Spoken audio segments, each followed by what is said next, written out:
It's Tuesday night, and that means our new Super 10 rankings are here. Great first week of the high school football season, and we have a lot of changes. 4 new teams in the rankings for week 2. Let me start at number 10. I know I may get some flack for this, but Beachside, they have won an area high 10 games in a row dating back to last season. Haven't played a exceptionally difficult schedule, but Pete Duffy's crew is getting things going. Big win in week 1 over 1A playoff power Orlando Christian Prep, 42-16. They are in at number 10 this week. Trinity Christian were in my preseason rankings, fell out after a tough kickoff classic loss to Hawthorne, but they're in. Big win in week 1 over Ed White, 21-18. Verlin-Dormany's got a young team over there on the west side, but they showed last week that they can contend, and they're going to be good even this season. They have a tough one at home on Friday night against Bulls. Number 8, Nice. Remember I said we got 4 new teams in our rankings this week? Nice is another one. At number 8, the Panthers. Great win last week in the Battle of the Bridge over Ponte Vedra, 24-7 last week. Ponte Vedra was my number 10 team last week. Nice has won 2 in a row in this series, a series that has historically been dominated by the Sharks. They've won 2 in a row, and 3 of the last 4. Great defensive performance last week by Joe Miracle III and the Panthers coach Kyle Drafts and his team riding momentum. They've got a tough one this week against Creekside. That has always been an offensive showcase type of game.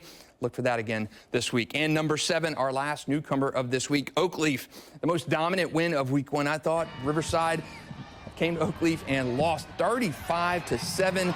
Not a good showing from the Generals, but maybe the Knights are just that good. They had a great offensive performance, but defense too held that powerful Riverside offense to just a touchdown. Moving up into our top 6, Bulls played in our game of the week last week. They were ranked number 3 in our initial rankings. They lost to they lost to Rains 32-23 in our game of the week. They fall from 3 to 6. They're going to Trinity Christian on Friday night looking for a little bit of redemption. Bradford defense, it goes together very well. They beat Baker County 13-7 last week. They've got another difficult one this week when Denellen comes to Stark. That is always a difficult opponent, whether it be in the playoffs or the regular season. Up into our top 4, and we have got 4 exceptional teams here. Bartram Trail, they move up a spot. They beat Sumner pretty big last week, 34-12. Sumner was a regional finalist last year in the state's biggest classification, so great win for Corey Johns and the Bears, and they are in our game of the week this week against Ponte Vedra. They're hosting Ponte Vedra. They lead that series 12-2. That series always finds a way to kind of be close and tough and tight. Last year was a 20-17 game won by the Bears. That series, I know it's 12-2 for Bartram, but it can go either way. Those games have always been close and very, very good. Rains, the mover this week, they're up from 4-3. I thought an excellent performance last week against Bulls in our game of the week. I don't think you can find a flaw with Rains, except maybe the turnovers. They should have won that Bulls game a lot bigger than 32-23. And a great game, especially on the offensive and defensive line. I thought that controlled and really took over that game. They're playing at Sandalwood on Friday night. Not going to be a close game. They're 2-1, not changing any from last week. St. Augustine, big win over Palaca, 42-6 last week. The 11th straight win for the Yellow Jackets in that series. They're another rivalry game this week against Menendez. South St. Johns County clash there.